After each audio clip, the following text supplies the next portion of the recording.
भारत का सबसे आधुनिक युद्धपोत INS त्रिकंद ग्रीस के साथ एक संयुक्त पनडुब्बी रोधी नौसैनिक अभ्यास में हिस्सा लेने के लिए पूरी गति से समुद्र की ओर बढ़ रहा था। तभी अचानक भारतीय कप्तान की स्क्रीन पर समुद्र के अंधेरे को चीरते तीन भारी भरकम युद्धपोत दिखाई देते हैं। तभी त्रिकंद के रेडियो पर एक ऊंची आदेशात्मक आवाज उभरी। हेलो, सभी स्टेशनों के लिए कृपया ध्यान दें। आप तुर्की समुद्री सुरक्षा क्षेत्र में है। अपनी पहचान बताइए और अपनी योजना तुरंत स्पष्ट कीजिए। ओवर।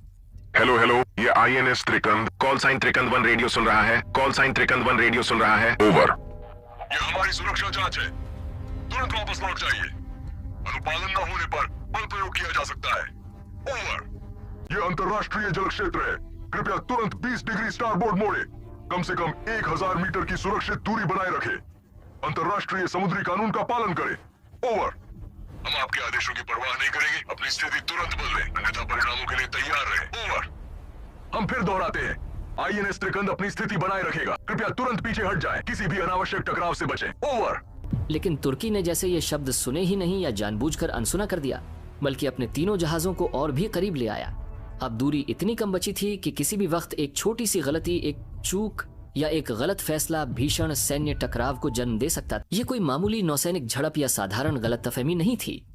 ये एक नेटो सदस्य द्वारा भारत की सार्वभौमिक उपस्थिति और अंतर्राष्ट्रीय प्रतिष्ठा के खिलाफ खुला और दुस्साहसी चुनौती थी।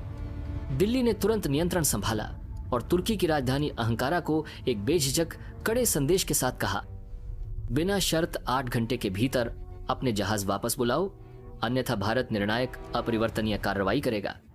ये अल्टीमेटम तुर्की पर बिजली की तरह गिरी। उन्हें भारत की इतनी तेज और कड़ी प्रतिक्रिया की उम्मीद नहीं थी। रात भर तुर्की के राष्ट्रपति और सुरक्षा सलाहकारों के बीच एक के बाद एक आपात बैठकें होती रही, जिसमें नौसेना कमान, खुफिया एजेंसियां और विदेश मंत्रालय के वरिष्ठ अधिकारी शामिल थे। सबके चेहरों पर गहरी चिंता थी। उन्हें अच्छी तरह पता था कि भारत कोई मामूली शक्ति नहीं, बल्कि यह एक परमाणु संपन्न राष्ट्र है। उलटी गिनती जारी रही। 8 घंटे तेजी से बीत रहे थे। भारत का ऐतिहासिक अल्टीमेटम अपने अंत के निकट था। घड़ी ने अपना अंतिम सेकंड गिना और जब टाइमर खत्म हुआ तो नई दिल्ली से तत्काल एक निर्णायक आदेश जारी कर दिया गया, ऑपरेशन आरंभ हो। उसी क्षण INS त्रिकंद ने एक अदृश्य सिग्नल प्रसारित किया, जिसे समुद्र की गहराइयों में तैनात भारतीय पनडुब्बियों ने रिसीव किया। आदेश मिलते ही पनडुब्बियां सक्रिय हो गईं और कुछ ही सेकंडों में सागर के भीतर फैले pre deployed communication relay module से एक श्रृंखलाबद्ध इलेक्ट्रोमैग्नेटिक पल्स उठी और सीधी तुर्की के तटीय नेटवर्क से जा टकराई, जैसे किसी अदृश्य हथियार ने समुद्र के जरिए प्रहार किया हो। इसी बीच तुर्की के बंदरगाहों में हाई अलर्ट अलार्म बज उठे।